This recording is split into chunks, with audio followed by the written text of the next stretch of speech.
I still remember that night. It was one of those cold, biting nights in the hills where the mist rolls in thick, settling over the valleys like a shroud, hiding secrets in its damp embrace. I was deep into my drink with some old friends, my mind swimming, my senses numb to everything but the next bottle. You see, that's how my nights usually went. I'd left my family behind, each night slipping further away from my wife and my 3 children. I wasn't even sure what I was running from. Responsibilities, maybe, or just the quiet ache that filled our small home. I was reckless, too stubborn to see the damage I was doing. But that night was different. I don't remember exactly when I lost my sense of time or where my friends wandered off to. All I know is that I blacked out, completely unaware of my surroundings, the world spinning into oblivion. When I came to, the world felt off. It was eerily silent, the kind of silence that presses against your skin, creeping into your bones. I blinked, trying to shake off the haze of drunkenness. As my eyes adjusted, I realized I was sitting at the edge of a cliff, the sheer drop stretching into darkness below me. My heart started pounding, each beat sounding like thunder in my ears. I could feel a cold sweat breaking over my body as I tried to understand how I got here. This place, this cliff, it was somewhere I'd never been before, not even in my wildest wanderings. My mind raced. How could I be here? My village was far away, miles and miles of dense forest and steep hills between me and home. It was impossible. Unless the stories were true. Growing up, I'd heard tales of the forest spirits in these hills, spirits that weren't kind to people like me.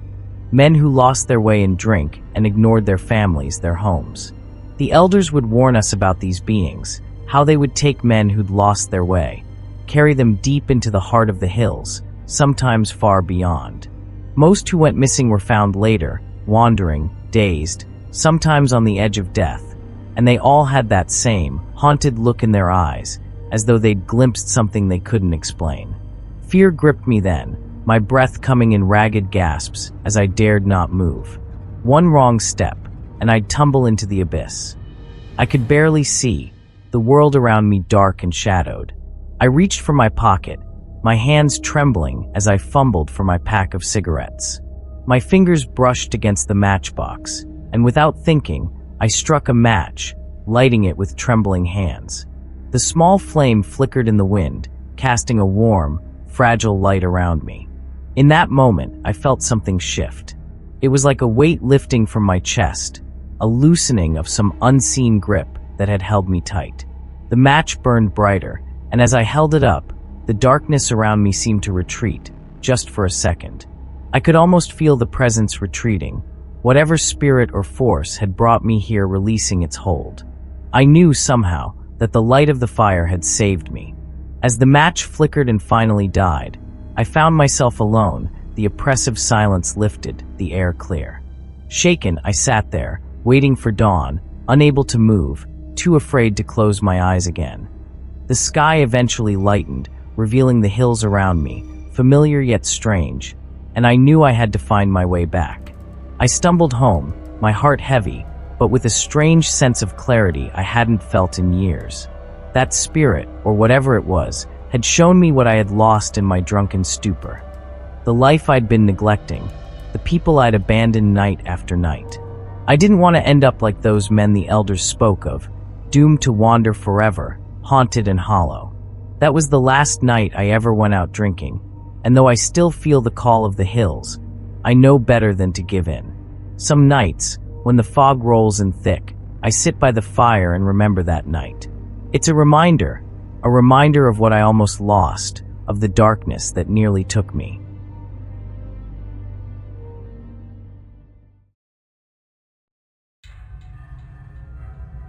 I still remember the thrill of it. Just another hiking trip with my friends. I've always loved the woods, the scent of earth and leaves, the feeling of being so far from the world. That day we set off early, me, Arzhan, Samfi, and Joe, heading out to a forest about 2, maybe 3 hours away from home. We'd been planning this for weeks. The hike itself was a dream. The woods were thick, the canopy so dense that at times we could barely see the sky.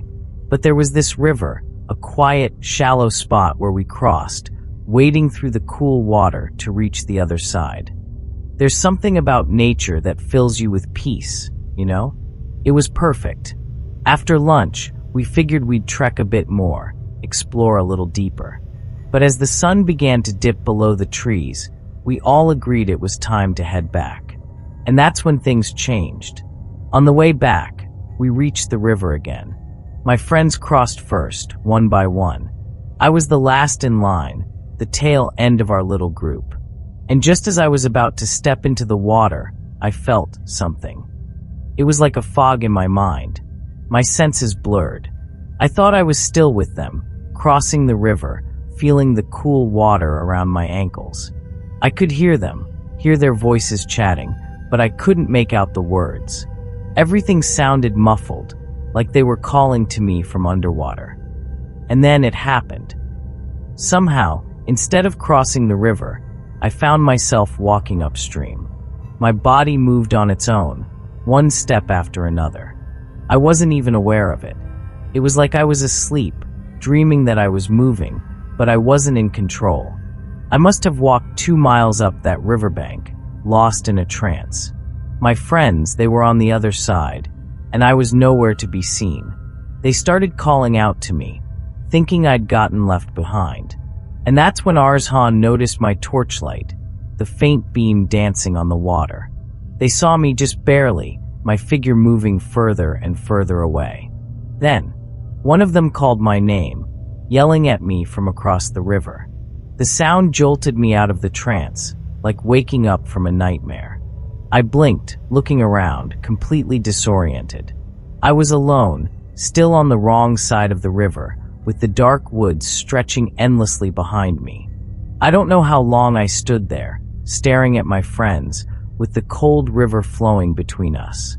All I knew was that I was alone, and that I'd almost been lost. I hurried back across the river, stumbling, my heart pounding as they watched me with this look of relief and fear. When I finally reached them, I tried to explain what I'd felt, but there were no words. I didn't know what had happened, how I'd gotten so far upstream. I thought I'd crossed the river, right behind them, but something had pulled me away. It was like a dream I couldn't shake. And that's when Joe spoke up, his voice barely a whisper. He told us about the Claw, a forest spirit, or demon, they say, in these parts of the Khasi Hills.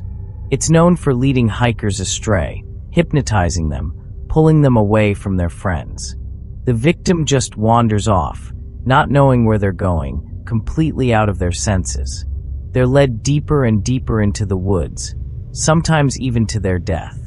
Joe's grandfather, he had an encounter with the Klop too, decades ago, while he was out in these same woods. Just like me, he was alone, led astray near a river. They found him in the end, miles away, half conscious in the depths of the forest, saved only by the herders who stumbled across him. And he too never remembered what happened. I felt a chill then, deep in my bones. The woods didn't feel the same anymore. They felt watchful, like they'd let me go, but only barely. I don't know what was waiting for me up that river, but I do know that if my friends hadn't called out to me, I might still be wandering there, lost to that spirit, trapped in those woods forever.